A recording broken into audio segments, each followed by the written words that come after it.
ಇತ್ತೀಚಿನ ಸಂಚಿಕೆಗಳನ್ನು ಜಾಹೀರಾತಿನ ಕಿರಿಕಿರಿ ಇಲ್ಲದೆ ನೋಡಿ.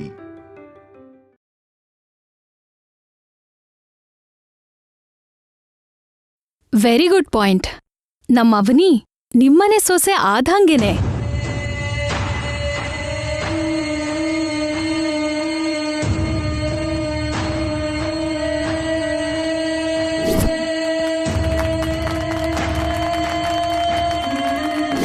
ನಮ್ಮ ಜೀವನದಲ್ಲಿ ಇಂಥ ದಿನ ಒಂದು ಬರುತ್ತೆ ಅಂತ ನನ್ನ ಕನ್ಸಲ್ಲಿ ಕೂಡ ಊಹಿಸಿರ್ಲಿಲ್ಲ. ಬೆಂಕಿ ಮೇಲ್ ಕೂತ್ಕೊಂಡಿರೋ ಹಾಗಿದೆ. ಈ ಗಂಡಾಂತರದಿಂದ ಬೇಗ ಪಾರ್ ಮಾಡು ದೇವ್ರೆ. ಹುಡುಗಿ ಮಾತಾಡಿದ್ರೆ ಚೆನ್ನಾಗಿರೋದು. ಹುಡುಗಿ ಅಭಿಪ್ರಾಯ ತಿಳ್ಕೊಂಡು ಮಾತಾಡ್ತೀವಿ. ಅದೇನು ಈಗ್ಲೇ ಹೇಳಿದ್ರೆ ನಾವು ಒಂದು ನಿರ್ಧಾರ ತಗೋತಿದ್ವಿ. ಆ ಹುಡುಗಿ ಅಭಿಪ್ರಾಯನೂ ಮುಖ್ಯ ತಾನೇ ರೀ. ನಾನು ನಿಮಗೆ ಫೋನ್ ಮಾಡಿ ಹೇಳ್ತೀನಿ ಬಿಡಿ. ಗುಡ್ ನ್ಯೂಸ್ಗೋಸ್ಕರ ಕಾಯ್ತಾ ಇರ್ತೀವಿ. ಈಗ ನಾವು ಹೊರಡ್ತೀವಿ.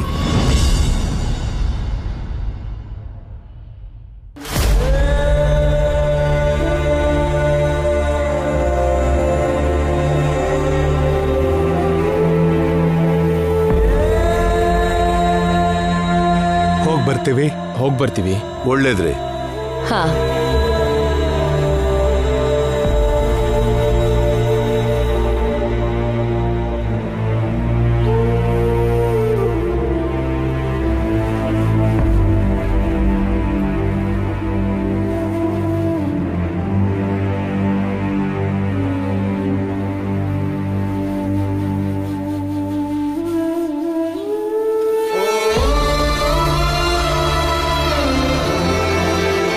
ಇವತ್ತು ನಡೆದಿದ್ದಕ್ಕೆ ನನ್ನ ಕ್ಷಮಿಸ್ಬಿಡಮ್ಮ. ಕಾವ್ಯದಿಂದ ಮರ್ಯಾದೆ ಹೋಯ್ತು, ಅವನಿಯಿಂದ ಮರ್ಯಾದೆ ಉಳಿತು. ಈ ಸಂಬಂಧಕ್ಕೆ ಒಪ್ಕೊಂಡ್ರೆ ಇವಳಿಗೆ ಒಳ್ಳೆ ಜೀವನ ಕೊಟ್ಟಿರೋರಾಗ್ತೀವಿ ಮಾವ. ನೀವು ಮಾಡದೇ ಇರೋ ತ್ಯಾಗನ ಅವನಿ ಮಾಡಿದಾಳೆ.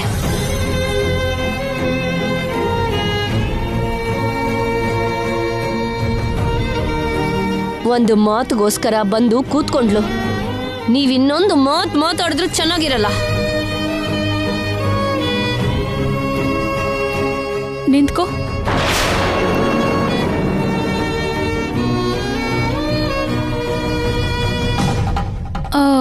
ನಿನ್ನ ಅಭಿಪ್ರಾಯ ಏನು? ನಂಗಿಷ್ಟ ಇಲ್ಲ.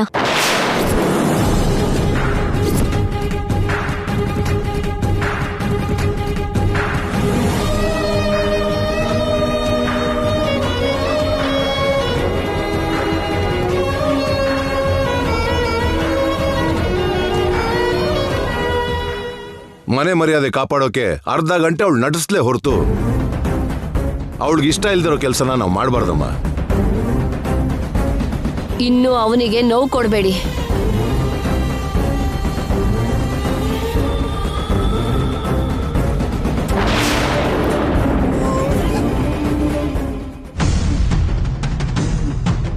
ಇದೇನ್ ಸಿಸ್ಟರ್ ಹೀಗಾಯ್ತು? ಗಂಡಿನವ್ರಿಗೆ ಆಮೇಲೆ ಏನ್ ಹೇಳ್ತಾರೋ ನೋಡೋಣ. ಕಾವ್ಯ ಅಂತೂ ತಪ್ಪಿಸ್ಕೊಂಡ್ಲು, ಅದಕ್ಕೆ ಎಲ್ರೂ ಸಂತೋಷ ಪಡೋಣ.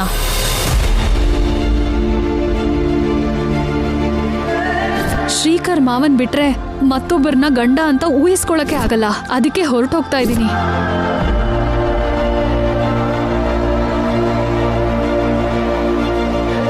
ನನ್ನ ಮೊಮ್ಮಗಳಾಗಿ ಕಾವ್ಯ ಸ್ಥಾನದಲ್ಲಿ ಗಂಡಿನ ಕಡೆಯವ್ರ ಮುಂದೆ ಕೂತ್ಕೋಬೇಕಮ್ಮ.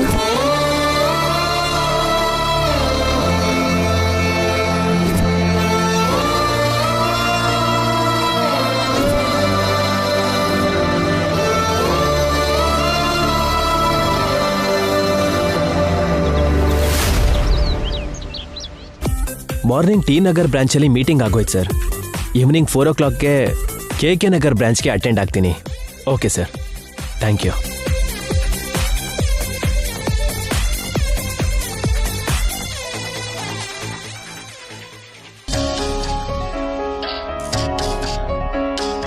ಅವನಿಂದ ಇಷ್ಟೊತ್ತಾದ್ರೂ ಕಾಲ್ ಬರದೇ ಇರೋದಾ? ಇದು ನಂಬೋಕೆ ಆಗ್ತಿಲ್ಲ.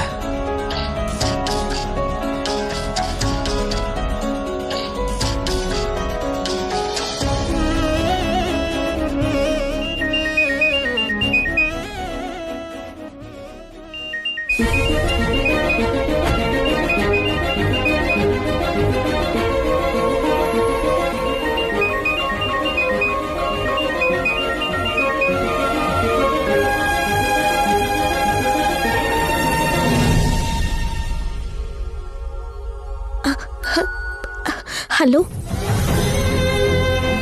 ಅವನಿ, ಏನಾಗಿತ್ತು? ಎಷ್ಟು ಸಲ ಫೋನ್ ಮಾಡಿದ್ದೀನಿ ಗೊತ್ತಾ? ನಾನು ಎಲ್ಲಿಗೆ ಹೋದ್ರೂ ಗಂಟೆಗೂ ನಿನಗೆ ಫೋನ್ ಮಾಡ್ತೀನಿ ಅಂತ ಗೊತ್ತಿಲ್ವಾ? ನಾನು ಬ್ಯುಸಿ ಆಗಿದ್ದು ಮಾಡೋಕ್ಕಾಗ್ಲಿಲ್ಲ ಅಂದ್ರೆ ನಿನ್ ಕಡೆಯಿಂದ ನನಗೆ ಫೋನ್ ಬರ್ತಿತ್ತು. ಅಂಥದ್ರಲ್ಲಿ ಇವತ್ ನಾನ್ ಫೋನ್ ಮಾಡಿದ್ರೆ ನೀನ್ ರಿಸೀವ್ ಮಾಡ್ತಿಲ್ಲ ಅಂದ್ರೆ ನನಗೆ ನಿಜವಾಗ್ಲೂ ಆಶ್ಚರ್ಯ ಆಗ್ತಿದೆ. ಏನ್ ನಡೀತು ಅವನಿ? ಯಾಕೆ ಫೋನ್ ರಿಸೀವ್ ಮಾಡಲಿಲ್ಲ?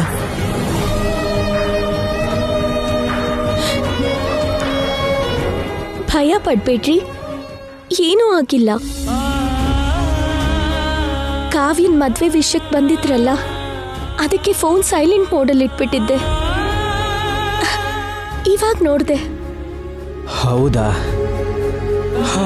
ಅಯ್ಯೋ ದೇವ್ರೆ, ಈಗ ನನ್ನ ಮನ್ಸಿಗೆ ಸ್ವಲ್ಪ ಸಮಾಧಾನ ಆಯ್ತು. ಏನಾಯ್ತು ಅಂತ ನನ್ನ ತಲೆಗೆ ಏನೇನೆಲ್ಲ ಯೋಚನೆಗಳು ಬಂದ್ಬಿಡ್ತು.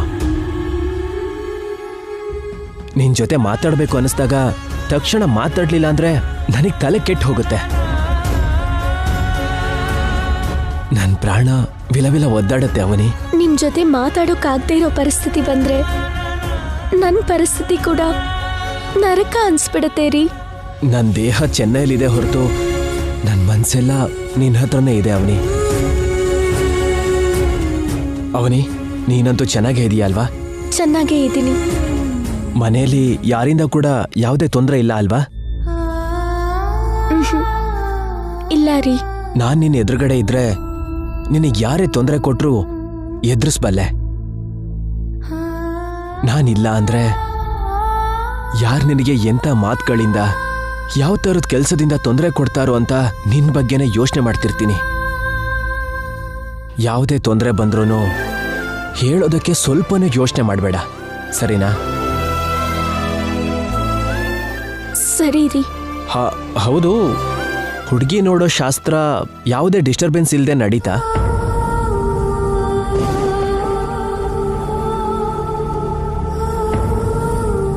ಯಾಕೆ ಮಾತಾಡ್ತಿಲ್ಲ ಅವನಿ?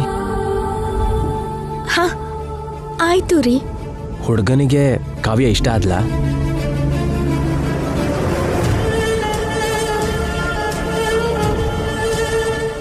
ಹುಡುಗಿ ನನಗೆ ತುಂಬಾ ಇಷ್ಟ ಆಗಿದ್ದಾಳಮ್ಮ.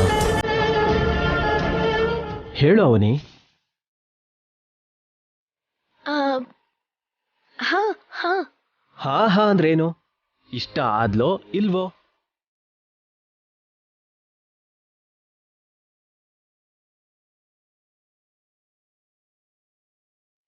ಇಷ್ಟ ಆಗಿದ್ದಾಳೆ. ಏನು ತುಂಬಾ ವಿಚಿತ್ರವಾಗಿ ಮಾತಾಡ್ತಿದೀಯಾ? ನಂಗೆ ನೀವು ತುಂಬಾ ನೆನಪಾಗ್ತಿದ್ದೀರಾ. ನಾಳೆ ಬಂದ್ಬಿಡ್ರಿ.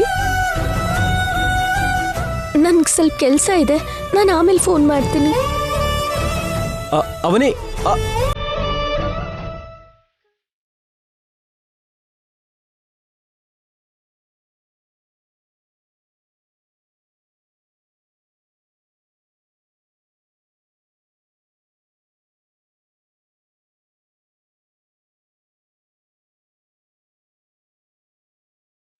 ನಾನು ನೋಡ್ದೇನೆ 1 ಗಂಟೆ ಕೂಡ ಇರೋದಿಲ್ಲ. ನನ್ನ ತುಂಬ ಮಿಸ್ ಮಾಡ್ಕೋತಾ ಇದ್ದಾಳೆ. ಅದಕ್ಕೆ ತುಂಬ ಎಮೋಷ್ನಲ್ ಆಗಿದ್ದಾಳೆ. ವರ್ಕ್ನ ಬೇಗ ಮುಗಿಸ್ಕೊಂಡು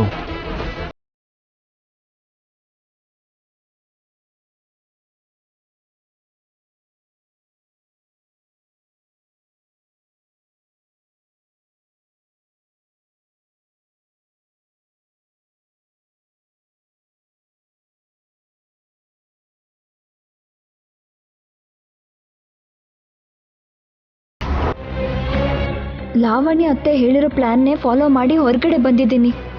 ಮನೇಲಿ ಎಂಥ ಗಲಾಟೆ ನಡೀತಿದ್ಯೋ ಏನೋ.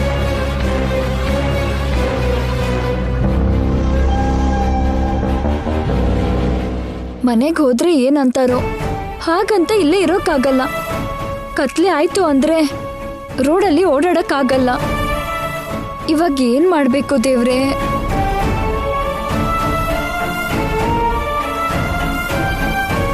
ಬೇಗ ಏನೋ ಒಂದು ನಿರ್ಧಾರ ತಗೋಬೇಕು.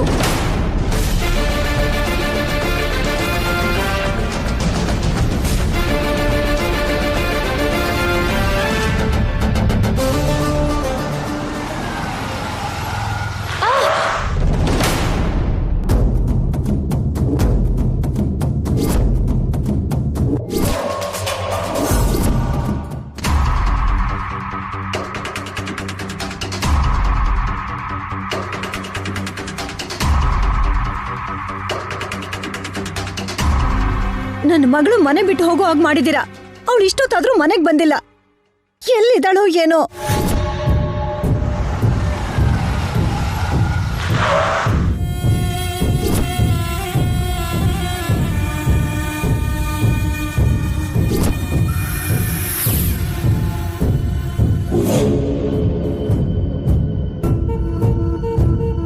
ಮದುವೆ ವಯಸ್ಸಿಗೆ ಬಂದಿರೋ ಹುಡುಗಿ ಕಾಣಿಸ್ತಿಲ್ಲ ಅಂತ ನಾವು ಬೇಜಾರು ಮಾಡ್ಕೊಂಡಿದ್ರೆ ನೀವು ಯಾವುದೇ ಆಕ್ಷನ್ ತಗೋತಿಲ್ಲ, ನಮ್ಮನ್ನ ಹೊರಗಡೆ ಹೋಗೋಕ್ಕೂ ಬಿಡ್ತಿಲ್ಲ. ಇದು ತುಂಬಾ ತುಂಬಾ ಅನ್ಯಾಯ. ಇದನ್ನ ನಾವು ಖಂಡಿಸ್ತೀವಿ. ಬಾ.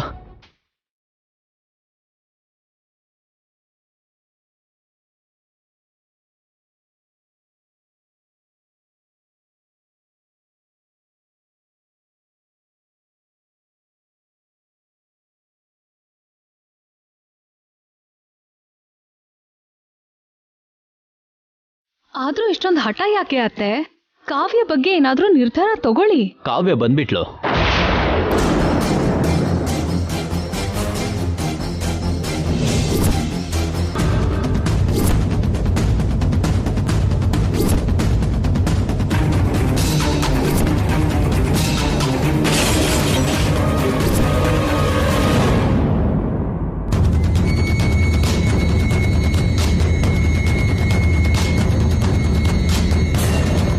ಅಮ್ಮ, ಕಾವ್ಯ,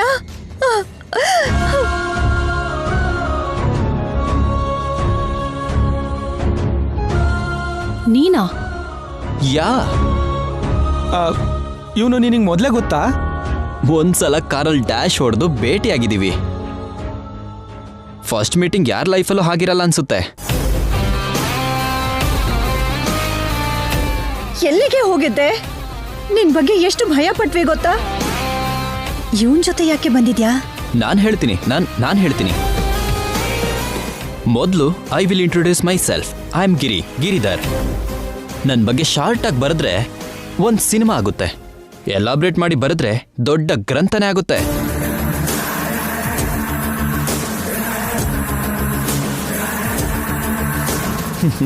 ಸರಿ, ನನ್ನ ಬಗ್ಗೆ ಆಮೇಲೆ ಮಾತಾಡ್ಕೊಳ್ಳೋಣ. ನಾನು ಬಂದಿರೋ ವಿಷಯ ಹೇಳ್ತೀನಿ. ಈ ಹುಡುಗಿ ಒಂದು ಜಾಗದಲ್ಲಿ ಒಂಟಿಯಾಗಿ ಕಾಣಿಸಿದ್ಲು. ಗೆಟಪ್ ನೋಡಿದ್ರೆ ಯಾವುದೋ ಫಂಕ್ಷನಿಂದ ಓಡೋಗಿರೋ ಹಾಗೆ ಅನಿಸ್ತು. ಅಷ್ಟೇ ಅಲ್ಲದೆ ಯಾವುದೋ ರಾಂಗ್ ಡಿಸಿಷನ್ ತಗೊಳ್ಳೋ ಹಾಗೆ ನನಗೆ ಅನುಮಾನ ಬಂತು.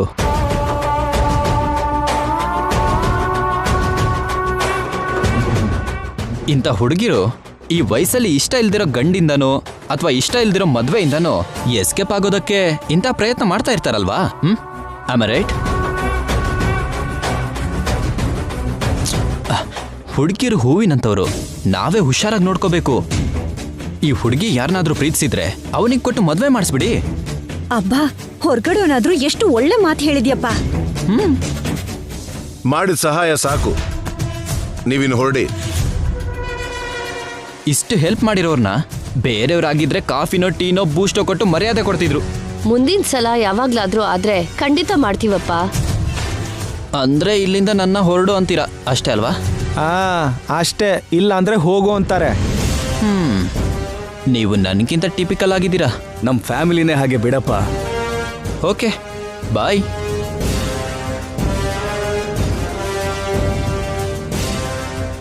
ಹೆಣ್ಮಕ್ಳನ್ನ ಹಾಗೆ ಬಿಡಬೇಡಿ, ಸೂಸೈಡ್ ಮಾಡ್ಕೊಂಡು ಸತ್ತೋಗ್ಬಿಡ್ತಾರೆ. ನಿನ್ ತಲೆ ಕಾಣೋ, ನಾನು ಹೇಳೋದನ್ನ ಪೂರ್ತಿಯಾಗಿ ಕೇಳ್ದೇನೆ ನನ್ನ ಎಳ್ಕೊಂಡ್ ಬಂದೆ.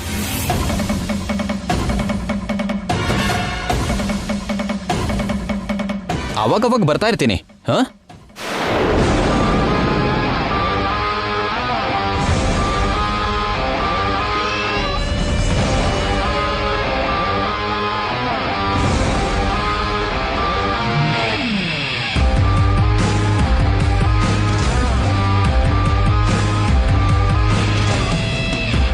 ನಡಿಯ ಒಳಗಡೆ. ನಿಂತ್ಕೋ.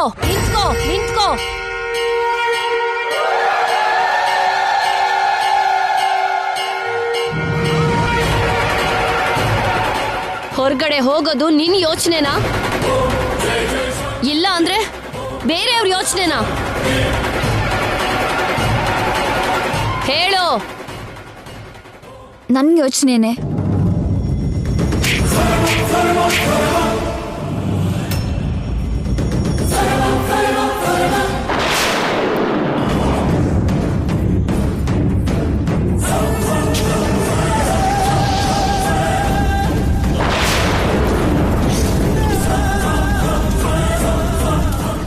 ನನ್ನ ಮರ್ಯಾದೆ ಹೋಗೋ ಅಂತ ಕೆಲ್ಸ ಮಾಡಿ ಹೊರಟು ಹೋದೆ.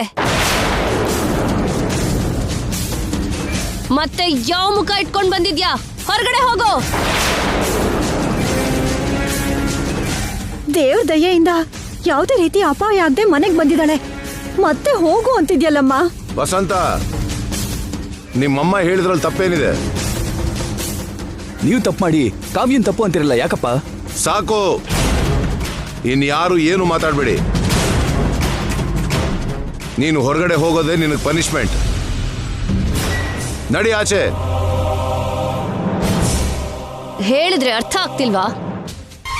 ಬಾ. ಅಮ್ಮ, ಅತ್ತೆ, ಅಮ್ಮ, ಅತ್ತೆ, ನಡ್ಕೊಳಮ್ಮ.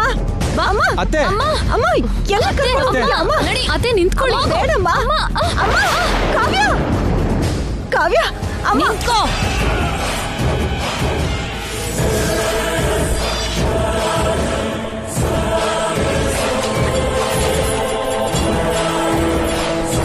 ನನಗೆ ಮೋಸ ಮಾಡಬೇಕು ಅಂತ ನೋಡಿದ್ರೆ ಇದೇ ಶಿಕ್ಷೆ. ಮಗ ಆದ್ರೂ ಮಗಳಾದ್ರೂ ಸೊಸೆ ಆದ್ರೂ ಯಾರಾದ್ರೂ ಸರಿ, ನನ್ನ ದೃಷ್ಟಿಲಿ ಎಲ್ಲ ಒಂದೇ.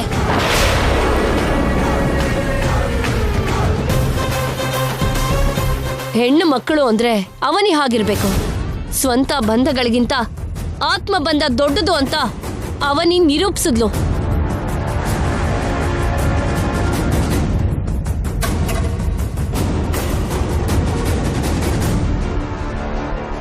ಒಂದು ಮಾತು ಹೇಳ್ತೀನಿ, ಎಲ್ರೂ ನೆನ್ಪಲ್ಲಿಟ್ಕೊಳ್ಳಿ.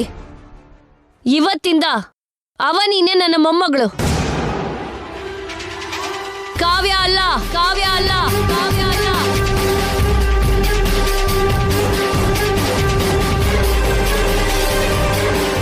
ನಿನಗೆ ಕೋಪ ಬಂದಿದೆ ಅಂದ ಮಾತ್ರಕ್ಕೆ ಇಷ್ಟು ದೊಡ್ಡ ದೊಡ್ಡ ಮಾತುಗಳೆಲ್ಲ ಆಡ್ಬೇಕೇನಮ್ಮ?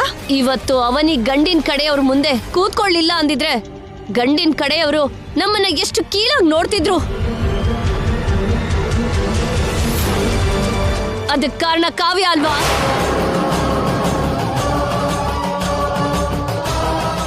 ಇನ್ನೊಂದ್ಸಲ ಹಾಗಾಗಲ್ಲ ಬಿಡಮ್ಮ. ಈ ಸಾರಿಗೆ ಬಿಟ್ಬಿಡಿ ಅತ್ತೆ. ಖಂಡಿತ ಕ್ಷಮಿಸೋದಿಲ್ಲ.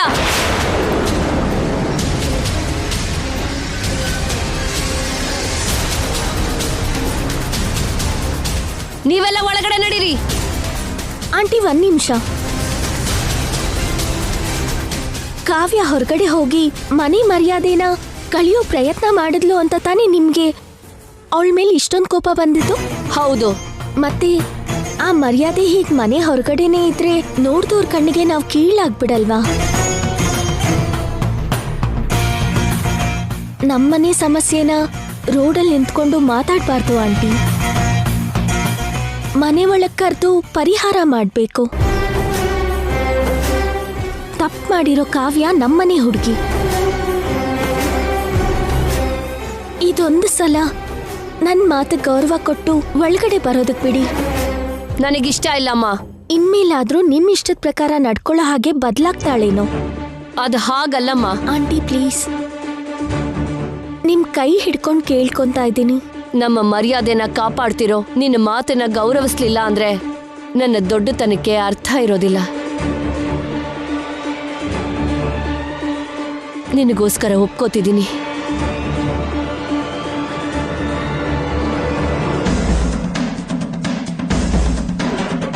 ಅವಳಿಗಿದೆ ಕೊನೆ ಅವಕಾಶ. ಇನ್ನೊಂದು ಸಲ ಇಂಥ ತಪ್ಪು ಮಾಡಿದ್ರೆ ಅವನಿ ಮಾತು ಕೂಡ ಕೇಳಲ್ಲ. ಒಳಗಡೆ ಹೋಗಿ.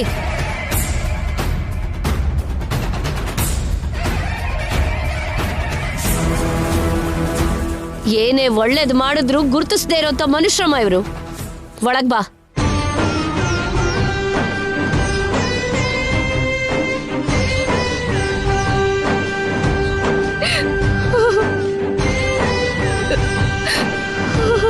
ಹೇಗಾದ್ರೂ ಮಾಡಿ ಆ ಸಂಬಂಧನ ಅವನಿ ಕುತ್ತಿಗೆಗೆ ಸುತ್ತ ಹಾಕ್ಬೇಕು ಲಾವಣ್ಯ. ಅವನಿಯಿಂದಾನೆ ಇವತ್ತು ಹೀಗೆ ಹೊರಗಡೆ ಬರೋ ಹಾಗಾಯ್ತು. ಆ ಅವನಿನ್ನ ಈ ಮನೆಯಿಂದ ಬೇಗ ಕಳಿಸ್ಬೇಕು ಅತ್ತೆ.